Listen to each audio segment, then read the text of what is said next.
expensive. And cut things out.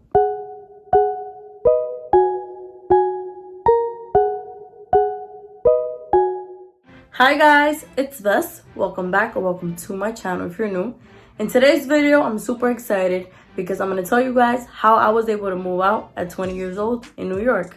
If you guys haven't seen my moving out video or my life update video, I'll put them right up here and I'll also link them down below. In there, I'll show you guys the empty house tour and everything. Once we get to 2K, I'll film and upload the full apartment tour. If you guys are new to my channel, make sure you subscribe for more apartment videos and random things. We have fun on here, so make sure you subscribe. In this video, I'll go super in depth about the 4 things that helped me move out, which were planning, looking at my expenses, staying updated on the area I wanted to live, and also budgeting. So make sure you guys stick till the end to find out exactly how I budget everything. If you guys want a specific video about budgeting, let me know and I'll make that for you guys. So let me zip it up and let's get started. Since I posted the news about us moving out on Instagram and also on YouTube, I've been getting a bunch of questions on how I've been able to afford it and how I've been able to do everything. As many of you guys may know, if you live in the city, you know New York is very expensive. So I'm going to be sharing with you guys all of that now. What a lot of people were asking me really surprised me. Both me and my sister were super surprised. A lot of people think that I was able to move out because of YouTube and YouTube money. I got other questions asking me if unemployment checks helped me move out. Sadly, no, I didn't get them.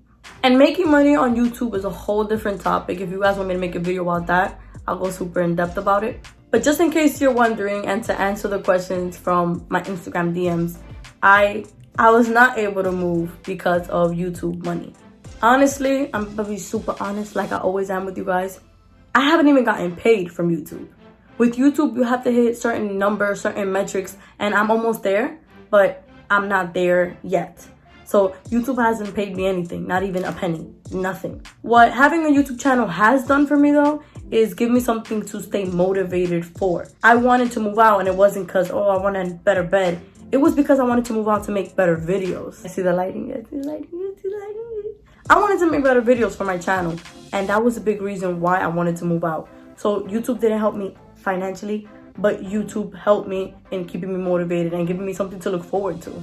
I was able to move out by being honest with myself and honest about and with my finances. So let's get into the first thing I did, which was planning. For some of you who are new, I moved out with my older sister. Her name is Vicky. She's over there in the other room. As I mentioned in previous videos, the way we decided to move out was we realized that we wanted to grow and be in a different space. One day we just decided and I was like, pick a month. And she said, May. And then I said, pick a day. And then I picked a day. She picked the 21st and I picked the 23rd. And May 22nd was when we decided. So we started saving in October of 2019. The best way we found was by opening a debit card together. This may not work for a lot of people. Let's say if you're moving with like a friend or like with your BF, you don't want to open up like a card with them. But with my sister, it was better for us to open a card together and we just send money to the card through Zelle or QuickPay from our own bank accounts. From October to May, which was our moving in day, it was 7 months that we had to save up. The first thing we decided was maybe $8,000, so $4,000 each. But then a little back and forth and we decided to boost it up to $10,000. $5,000 each. We thought 10K was a perfect number because it's enough for the security deposit, for the first month's and last month's payment to give to the landlord as well. That would leave us with 5K for that, and the rest of the money would go to the card in case we needed it for emergency purposes. It would just stay there in the card. I love what my sister and I did with sending money to the card because it was just easier, and with paying rent, it's definitely easier because they just take the money directly from that card. We were saving a large amount in a short period of time, but this just goes to show that it's possible for anyone if you really put your mind to it. If you really take it serious, you can definitely do it. My sister and I both worked at Staples at the time, and like Vicky said, we had $3 and we were sending $2 to the account. There were days where we wouldn't have not even $1 to go out to the store. Like, we just had to stay home and not do anything because we prioritized sending money to the account because we had a goal. and that was to move out. There were days we would sit on the couch and I'll have like 50 cents and she'll have like 51 cents, and I'll be like, yo, let's order something from Amazon, and whoever finds the cheapest thing wins. It was tough. It was really, really tough, like not being able to buy my little sister little things, or like helping on my parents or helping on my grandma, things like that, because we were saving so much. But we had a goal and they knew that. Keeping each other accountable was amazing because we never missed a week or a day like that. We took it really, really serious. So again, the first thing we did was plan. We made sure we had an amount, we had a day. When you are manifesting something, when you want something in your life, you need to put a date on it. You can't be like, one day. You need to say, okay, Friday the 10th, I'm gonna do this. That's amazing because it gives you something to look forward to. It gives you something to strive for. So when you're making goals, when you wanna move out, don't think, oh, I wanna move out in 2 years. Think, what can you do now to make these 2 years fly by? And if you're moving out in 2 years, what date do you have set for those 2 years? So planning is key. Do your research. Make sure you stay on top of it. Plan out how much you're going to spend. Plan out your days. It helped my sister and I because we were on a constant reminder that we had a deadline to hit, and that's the day we wanted to move in. And thank you, God, we were able to do it because we planned and we prepared beforehand. Number 2, the second thing I did was look at my finances and cut things out. I also explained this topic in one of my other videos. I'll link it down below so you guys can check that out. But I laid out all my expenses, the things I pay for on a regular basis, the things I pay for in subscriptions, the things I pay for randomly, with their amount, their due date, and what card gets charged. I have 3 cards, a debit card and 2 credit cards. Something that I found really helped me, and I think you guys should do it too, is putting most expenses on one specific card. If it's a credit card, even better. There's nothing worse than a debit card and then randomly Amazon takes out money and you don't know when, and you were counting on those $7.07. What I like to do is put my bills and subscriptions on one card and pay that off weekly or bi-weekly. So by the time that bill is done, I completely paid all of it off. This is helpful to just do one payment or 1 or 2 payments instead of every couple of days things just get taken out of your account. Back to the Google Sheet, it was really helpful to see the little things that you don't even remember you subscribe to. For example, I had Ipsy. Ipsy is like $10, $10, $12 a month, and they send you like these little things of like makeup and mascara and face stuff and a whole bunch of things for $12. And it's nice because it's like a little Christmas, but sometimes you don't need all these little extra products. And I wasn't even using Ipsy like that anyways. So I decided to cancel it. And when you're planning on moving out and you're planning on doing something, buying a house, renting a house, whatever it is, you need to cut these little tiny expenses out of there. For example, Vicky and I were stuck between Optimum and Verizon Wi-Fi. Optimum doesn't really do good around where we live. And Verizon, I never really met anybody who really has Verizon, but I was still looking forward to having Verizon. I heard it was good. Verizon was also having a deal where you get like Disney Plus for like 1 year free. And I was already paying the Hulu and Disney Plus combo. But with having the Wi-Fi, I no longer have to pay for Disney Plus. So that's just a tip on like little things you can do to go around these things. If you can cut it out, try to cut it out. Another example is the gym. Let's say you have a friend who has the Planet Fitness Black Card and they could bring you along. And every time you go to the gym, you want to go with somebody. Cancel your card if you don't go by yourself. That's just another example of things you can cut out. A big thing for me was Uber. My sister and I take Ubers everywhere. We don't like to walk. That's the thing with Uber. It feeds to your convenience. They know you don't want to walk, so you're going to pay like the $15 Uber and the whatever money Uber. Sometimes Ubers don't be that much. They be like $5, $10, $15, whatever, 20. But those Ubers add up. And if you make them wait, they then add money on top of that. But sometimes Ubers are not necessary. So what I did during those 7 months was, if an Uber wasn't necessary, if I got out of work and it was still light outside and I wasn't like, oh my God, it's cold, it's raining, I took the train or I walked home. Like if it's not that serious to take an Uber, I tried my best to not take an Uber. Like I mentioned, I have 2 credit cards and I'm in debt in both of the cards because of Ubers. So I've definitely tried to stay away from them the most I can. When emergencies happen, Uber is great. But for all the time, it's not that good. So just speaking in general, when you want to move out, not when you want. When you will move out, Try to look at your expenses and cut things out little by little. If you don't need it all the time, don't do it. For example, my sister gets waxing and she pays like $80 a month. And I mean, it makes her happy. That's why it's like, okay. But if it was for me, I'm not paying $80 for waxing when I don't need to get waxed every day of the month. But if something makes you happy, try your best. But if you don't need it, cut it out. Number 3, the third thing I did was stay updated on our desired area. Once we decided we were going to move out, I immediately started looking for apartments. This is both good and bad for multiple reasons. It's bad because when realtors post these properties online, they are expecting somebody to be moved in 4 to 6 weeks.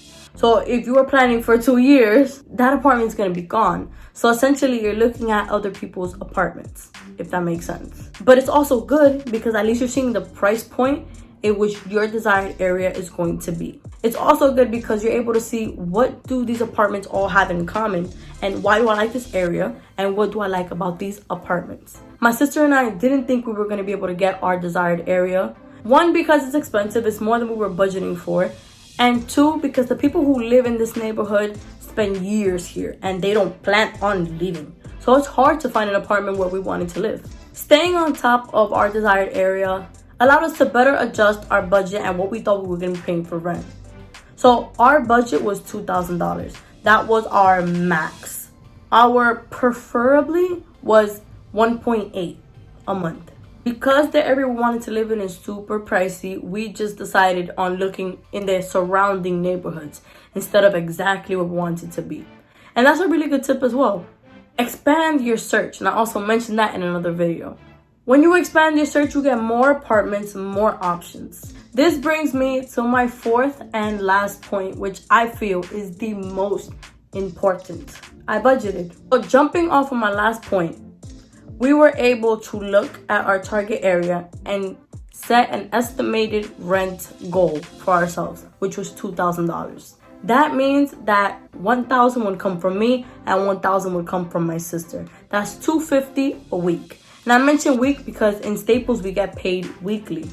When my sister and I were preparing on moving out, we acted as if we were already paying rent so we could stay on top of it. So we would send 150, then boost up 175, then boost up 200. And like I mentioned, it was hard and we spent a lot of months without any money. I don't think anybody got Christmas gifts that year. We wasn't making the most money at Staples. We just wasn't. But we stuck to our plan and we were able to save. And thankfully our parents understood that and why we couldn't help them as much. As some of you guys know, I've been working 7 days a week. I have 2 jobs and I got 2 jobs because I could have stayed at Staples. I would have made enough to pay my rent if I stayed at Staples. But the thing is, I would have been spreading myself too thin. The job that I have now is not only in my major and it's not only more, but it allows me to have more freedom and prepare in case anything bad happens. Vicky and I have money set aside for like extra months or whatever, but I want to have extra months myself for just in case I don't want to dip into that account. Working 7 days has been really hard, but it's been worth it because working at Staples has been able to cover my Wi-Fi, my rent, and my utilities. With the $2,000 we already had in mind, thank you Jesus Christ, we didn't have to adjust our sending money or like what we already had set in our mind and what we already had in motion, because in this apartment $2,000 covers the rent, covers the Wi-Fi, and covers the utilities. I don't need to work 7 days a week, but I prefer to because it makes me feel more secure. It makes me feel better. Like, yeah, I'm working myself out with having a YouTube channel, having 2 jobs, and also going to school full time. But at least I'm able to feel more secure within myself and within my apartment and give my sister a little bit of peace of mind, knowing that we're going to be fine because she's working towards having her safety net, and so am I. Even now, some of the tips that I mentioned to you guys in planning and watching your expenses is still what I'm doing now. We've moved in 2 months ago, almost 2 months ago, and I'm still tracking my spending. I'm still trying to live below my means and trying to make sure I'm not super overspending or anything like that, because at the end of the day we have things to pay for. Moving out is hard, and especially in New York, it's super difficult. But if you prepare yourself and you plan and you make sure to stay on top of things, you can do it. You don't have to make $1 billion a year to be able to move out. It's all about planning and watching your money and putting money aside for a specific goal. If that's your goal, commit to it and you can do it. We're starting school, so my schedule is going to be super packed. And I'm still going to be working 2 jobs, and I'm still going to be on my YouTube channel. I'm still going to be in school. But that's when discipline comes in, and that's how I've been able to move out at 20. I also planned by making sure that my sister and I's credit score was pretty good. I was trying to pay it up by the time that we had to give in all the paperwork and everything to the landlord. Plan financially and also plan your credit score. Moving out at 20 is not for everybody, and you don't have to move out at 20. You don't have to move out at 25 if you don't want to. You don't even have to move out at 30. Not everything is for everybody, but my sister and I felt like this was a good move for us. We felt comfortable doing it. We prepared ourselves enough to feel comfortable in moving out. The way I've been able to do it is budgeting, making sure I'm not overspending, and really setting money aside and letting it sit there specifically for my goal. An added benefit was that I got a second job. So if anything happens to, let's say, Staples or anything like that, my second job would have me covered. Thankfully, with the research I did, we were able to find an apartment which was amazing, right in our desired neighborhood and super below our budget. The apartment is not the biggest, but we love it. There was so many other different ones we could have gotten, but this one is close to our parents. It's close to everything we are, so it's amazing for us. So do your research, live below your means. When your goal is $2,000, aim for 1,800. Aim for 1,800 apartment. Do not go directly to pay $2,000 for the account. Plan your credit score. You got this. Plan your budget. Please try not to spend money on random things. Like Chipotle is another thing that I'm trying to stop. But watch your finances, plan, and if you gotta get a second job to make yourself feel better, get a second job. This is the end of my video. Thank you guys so much for watching. I'm glad I cleared things up and cacawed things that were on my spirit and answered questions for you guys about YouTube and everything. When I started making money on YouTube, I like those videos where they're like, oh, how much was my first YouTube check? I'll do one of those videos if you guys want me to. Don't forget to subscribe if you're not, down below for more videos like this. If you guys have any other suggestions, any house videos you want to know, any questions I didn't answer, let me know down below. And I'll see you guys in my next video. Bye. Me, my Gucci shoes. Wow. Wow. You can really dance. You went dance. Somebody come get her.